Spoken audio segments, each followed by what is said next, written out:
কুসুমের প্রতি পদে পদে বাধা সৃষ্টি করে এবার কুসুমের অগ্নি পরীক্ষা নেওয়ার প্রতিজ্ঞা করলো দেবলীনা। হ্যাঁ বন্ধুরা, ভিডিওটা লাইক দিয়ে দেখতে থাকুন। যে মুহূর্তে কিনা মীনাক্ষী বলতে থাকে যে এই দেবলীনা, আমরা ওর বিরুদ্ধে যতই চক্রান্ত করি না কেন, এই মেয়ে কি জাদু জানে বলো তো?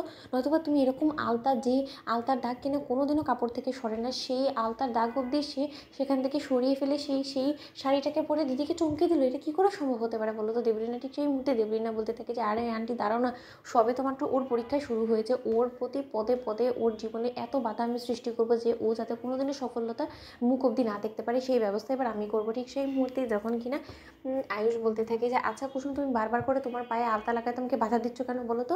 এটা আমি যদি করেও থাকি তাতে কী এত প্রবলেম হচ্ছে?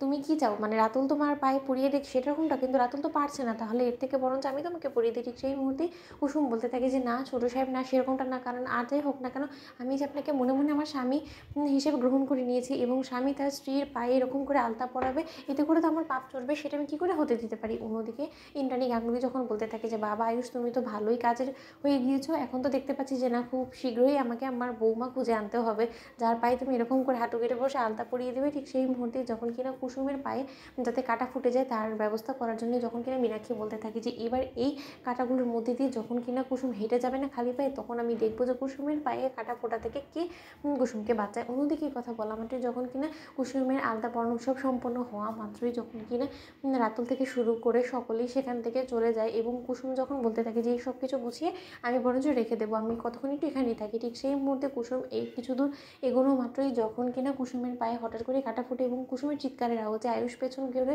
যখন কিনা কুসুমের পা থেকে অনবরত রক্ত পড়তে থাকে, ঠিক সেই মুহূর্তে আয়ুষ কুসুমের কাছে ছুটে এসে বলতে থাকে কী ব্যাপার কুসুম, তোমার পায়ে কী হয়েছে? ঠিক সেই মুহূর্তে কুসুম বলতে থাকে যে ওসব কোনো কিছু না ছোটো সাহেব, এমনি ঠিক হয়ে যাবে। ঠিক সেই মুহূর্তে আয়ুষ বলতে থাকে কই আমাকে আগে দেখো। ঠিক সেই মুহূর্তে আয়ুষ যখন লক্ষ্য করে যে কুসুমের পায়ে কাটা ফুটেছে, তখনই আয়ুষ বলতে থাকে এর জন্য আমি বারবার করে বলছিলাম যে এখানে খালি পায়ে হাঁটাটা একদম ঠিক হবে না, কিন্তু না তুমি আমার কোনো কথাই শুনলে না। এবার হলো তো, এবার তুমি হেঁটে যাবে কী করে বলো তো কুসুম? তুমি তো হাঁটতেও পারছো না, নিজের পায়ে দাঁড়াতেও পারছো না। অন্যদিকে কুসুম বলতে থাকে যে সেই সবটা আমি ম্যানেজ করে নেবো, আপনাকে ওসব নিয়ে একদম টেনশন করতে হবে না ছোটো সাহেব, আপনি ভেতরে যান, ওদিকে সকলে নিশ্চয়ই আপনার খোঁজ করছে। ঠিক সেই মুহূর্তে আয়ুষ বলতে থাকে যে যতক্ষণ পর্যন্ত না তোমাকে আমি এখান থেকে সুস্থ সবলভাবে আমি তুলে নিয়ে যাচ্ছি ততক্ষণ পর্যন্ত আমি কোথাও যাবো না। কুসুম চলো এসো, আমি তোমাকে তুলে নিয়ে তোমার রুমে দিয়ে আসি। ঠিক সেই মুহূর্তে কুসুম বলতে থাকে যে ছোটো সাহেব আমি নিজেই পারবো, হেঁটে হেঁটে আস্তে আস্তে চলে যাবো, আপনি আমাকে নিয়ে একদম টেনশন করবেন না। ঠিক সেই মুহূর্তে কুসুম নিজে থেকে জোর দিয়ে উঠতে যাওয়া মাত্র যখন কিনা কুসুম আবারও পড়ে যায় এবং অনবরত রক্ত বেরোতে থাকে, ঠিক সেই মুহূর্তেই জেদি কুসুমকে অবশ্যই আয়ুষ নিজের কোলে তোলে নেয় এবং বলতে থাকে যে অনেক হয়েছে, অনেকক্ষণ ধরে সহ্য করছে তোমার এই